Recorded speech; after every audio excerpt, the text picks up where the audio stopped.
Cinta tak terbalas, karya Dewi Lestari. Dulu, aku tak begitu mengenalnya. Karena selain dia memiliki seorang kekasih, aku pun juga memiliki seorang kekasih.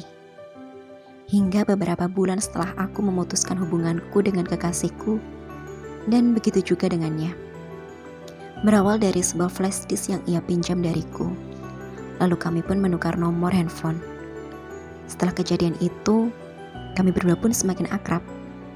Hampir setiap hari ia menanyakan apa yang sedang aku lakukan.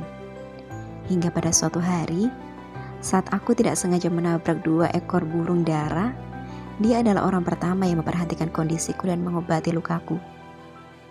Sejak saat itulah perasaanku mulai muncul kepadanya. Tetapi, dia belum bisa melupakan mantan kekasihnya yang dahulu. Seminggu kemudian, aku mendengar kabar bahwa ada banyak wanita yang menyukai dia. Dia pun mencoba untuk membuka hatinya dan menyeleksi wanita-wanita yang suka padanya. Hampir setiap hari, aku selalu memberinya permen yang bertuliskan isi hatiku. Dan aku selalu senyum sendiri bila melihat senyum manisnya. Tapi dia menanggapinya dengan biasa saja. Aku tidak pernah menyerah. Satu persatu dari mereka gugur. Sekarang hanya ada aku dan gadis yang berinisial S. Berbagai upaya kulakukan untuk mendapatkan cintanya. Hingga pada suatu hari, pada saat pelajaran biologi, aku dan dia saling membalas surat. Dan di dalam surat itu dia mengatakan, "Kenapa kamu tidak berbicara secara langsung saja denganku?" Lalu dengan gugup aku pun mengatakan, "Aku malu." Setelah pelajaran biologi berakhir, aku pun dipaksa oleh temanku agar aku mau berbicara berdua dengannya. Aku pun tidak bisa menolak. "Ada apa?" ujar lelaki yang kusukai itu. "Aku suka padamu," ujarku dengan malu-malu. Dia pun heran. Dan apa yang aku dapat? Seperti kata pepatah, sudah jatuh, tertimpa tangga pula. Sudah malu, ditolak pula. Keesokan harinya, aku mendengar kabar bahwa dia sudah memiliki seorang kekasih. Hatiku hancur mendengarnya. Aku berusaha untuk menyembunyikan kesedihanku di hadapannya. Tapi ternyata itu sulit sekali. 2 hari 3 malam, aku masih menangisi nasibku yang selalu disakiti oleh lelaki. Dan aku belum bisa menerima semuanya. Kalau ternyata orang yang aku cintai sekarang telah memiliki seorang kekasih.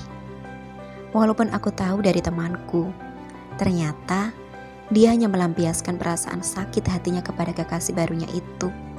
Dan dia tidak ingin menyakiti perasaanku, seperti dia menyakiti perasaan gadis itu nantinya. Karena aku terlalu baik baginya.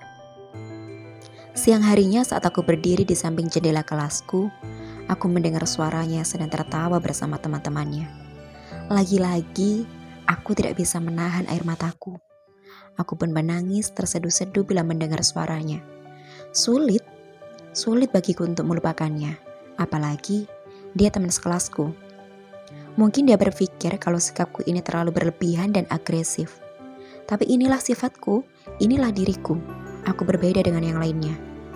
Memang susah untuk melupakan orang yang sangat kita cintai. Tapi aku tidak akan pernah menyerah untuk mendapatkan cintanya. Meski ku tahu dia telah memiliki kekasih. Dan aku sadar ia tidak akan pernah memberikan cintanya padaku.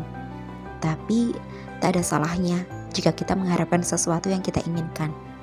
Walaupun itu semua tak akan mungkin terjadi. Tapi yang terpenting kita sudah berusaha semampunya. Mungkin orang-orang berpikir bahwa lebih baik dicintai daripada mencintai seseorang. Tapi itu tidak berlaku kepadaku. Aku lebih baik mencintai seseorang daripada dicintai. Karena jika kita mencintai seseorang, kita akan merasa bahagia meskipun hati kita tersakiti karena tidak dicintai. Tetapi jika kita dicintai seseorang dan kita tidak mencintai orang tersebut, maka kita akan selalu merasa bersalah karena telah menerima orang yang tidak kita cintai dan dia akan tersakiti. Karena bagiku, lebih baik tersakiti daripada menyakiti. Terima kasih.